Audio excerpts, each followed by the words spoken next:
Shalom, selamat pagi Bapak Ibu Saudara-saudara yang dikasihi Tuhan dimanapun berada saat ini.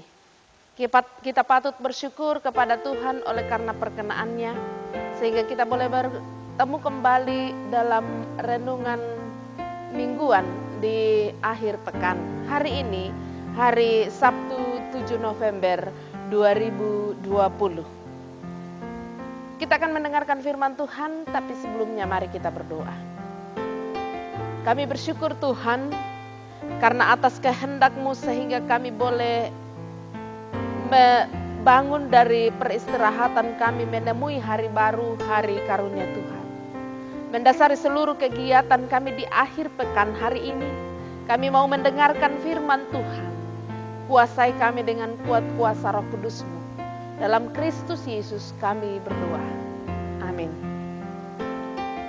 Saudara-saudara yang dikasihi Tuhan, bagian bacaan Alkitab yang akan menjadi perenungan kita pada pagi hari ini terambil dari Matius pasal 24 ayat 1 sampai ayat yang ke-14.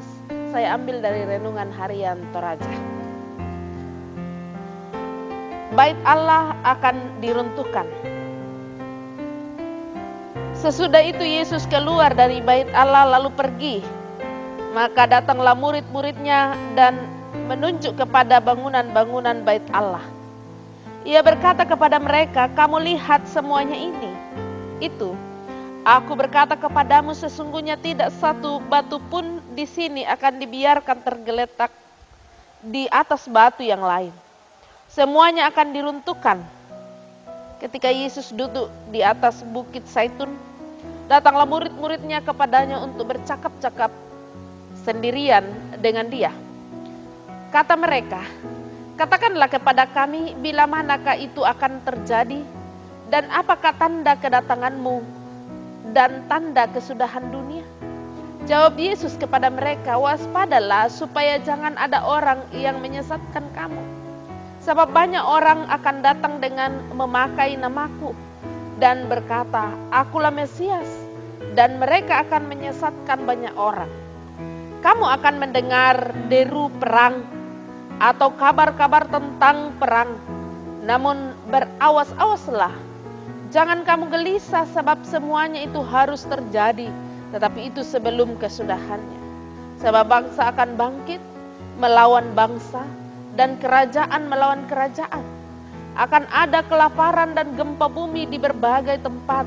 Akan tetapi semuanya itu barulah permulaan penderitaan menjelang zaman baru. Pada waktu itu kamu akan diserahkan supaya disiksa, dan kamu akan dibunuh dan akan dibenci semua bangsa oleh karena namaku. Dan banyak orang akan murtad, dan mereka akan saling menyerahkan dan saling membenci. Banyak nabi palsu akan muncul dan menyesatkan banyak orang. Dan karena makin bertambahnya kedurhakaan, maka kasih kebanyakan orang akan menjadi dingin. Tetapi orang yang bertahan sampai pada kesudahannya akan selamat. Dan Injil kerajaan ini akan diberitakan di seluruh dunia, menjadi kesaksian bagi semua bangsa. Sesudah itu barulah tiba kesudahannya." Amin, firman Tuhan.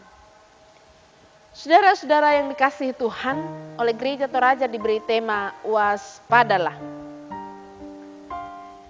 Saat sekarang kita terus diajar untuk berjaga-jaga. Untuk tetap waspada dengan situasi yang kita alami saat ini. Kita terus diajar untuk supaya dapat terhindar dari wabah virus corona. Ada 3 hal yang diajarkan untuk selalu dilakukan, yaitu memakai masker, mencuci tangan sesering mungkin, dan juga menjaga jarak. Hal ini dilakukan dan diperintahkan dari para pemerintah, para kesehatan, orang-orang yang berkecimpung di bidang kesehatan, supaya kita dapat terhindar dari wabah virus corona. Kita dapat memotong mata rantai penyebaran virus corona. Dan setiap hal yang kita lakukan untuk membentengi diri kita, itu adalah bentuk dari kewaspadaan kita. Saudara-saudara yang dikasihi Tuhan, waspada adalah sebuah tindakan di mana orang dapat mawas diri menghadapi situasi yang sedang mungkin mengancam dirinya dan mengancam keluarganya.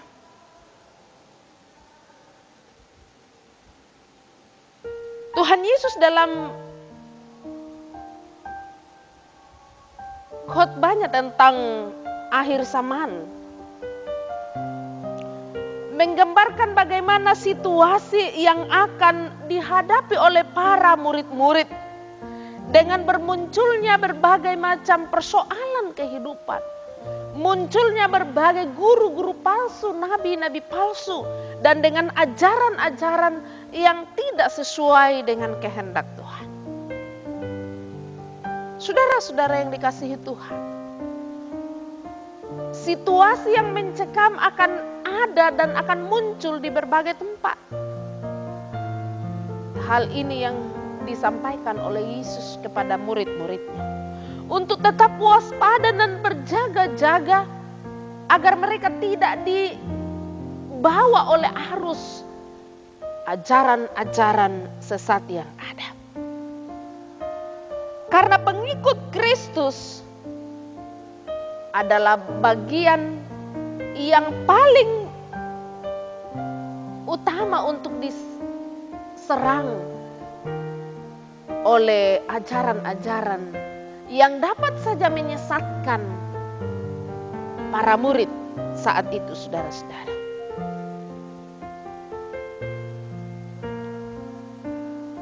Tentunya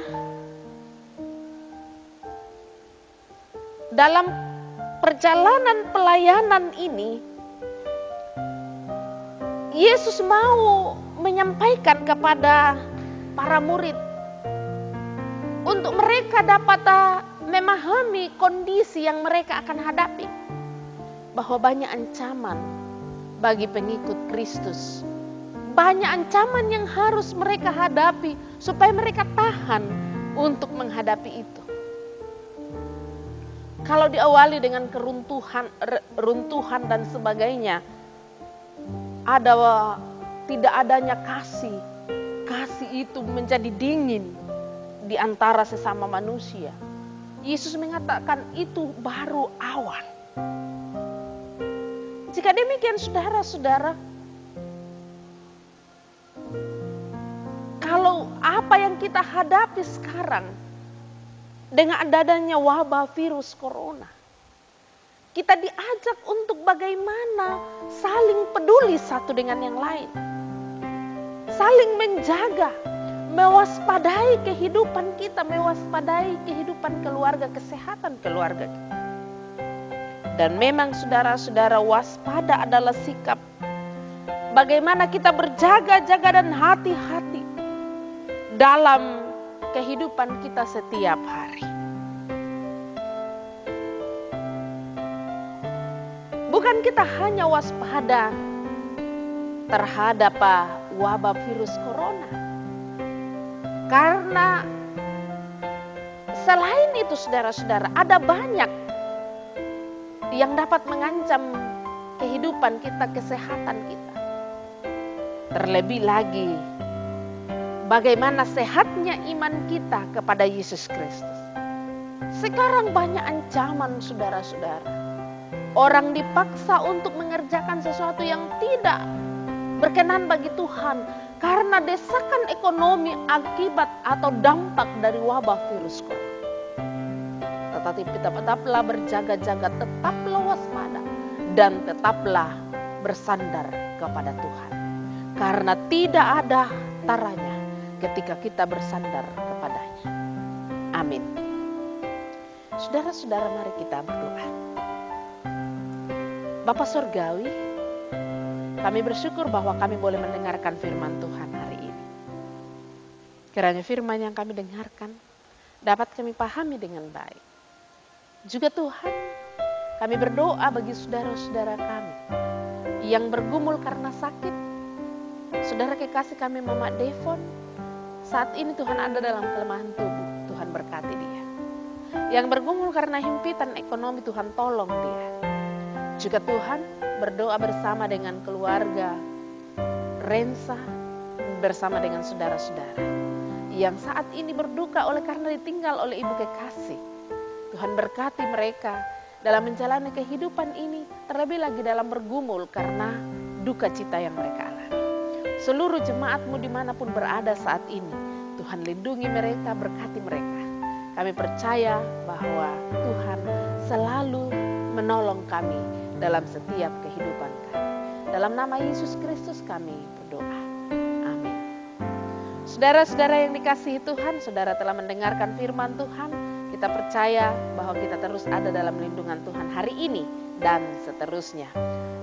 Ketika saudara sudah menikmati firman ini, silakan dibagikan kepada sahabat atau saudara-saudara yang lainnya supaya mereka juga dapat mendengarkan firman Tuhan pada pagi hari ini. Tuhan Yesus memberkati saudara.